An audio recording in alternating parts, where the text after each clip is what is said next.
Hello and welcome. In today's video, we'll solve 5 simple but essential C++ questions to help you get started with programming. These questions will introduce you to C++ syntax, basic concepts, and functions, so let's jump right into it. For our first question, let's write the simplest C++ program, printing "Hello World" on the screen.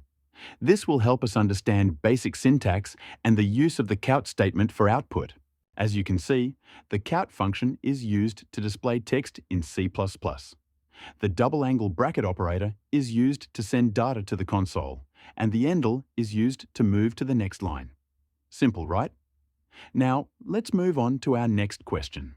Now, let's learn how to get input from the user. We'll write a program that asks the user for 2 numbers and prints their sum.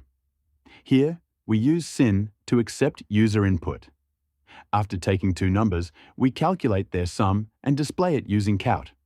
Great. Now that we've learned how to take input, let's move to our next question. Next, let's practice using conditionals.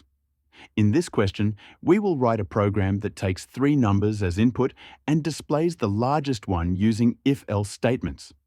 We use if-else statements to compare the 3 numbers. The program checks each condition to find the largest number and then displays it. That's how you can use conditionals to compare values. Let's move on to the next question. Now, let's practice using loops. We'll write a program that calculates the factorial of a number. Remember, a factorial is the product of all positive integers up to that number. In this program, we use a for loop to multiply all the integers from 1 to the input number to calculate the factorial. Now that we've covered factorial calculation, let's move to our final question. For our final question, let's check if a string is a palindrome. A palindrome is a word that reads the same forward and backward. In this program, we compare characters from the beginning and end of the string. If they match, we continue checking. Otherwise, it's not a palindrome.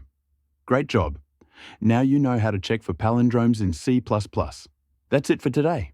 We've covered 5 essential C++ questions that will help you get started with basic programming concepts. If you found this video helpful, don't forget to like, subscribe, and hit the bell icon to get notified of new videos. Feel free to leave any questions in the comments below.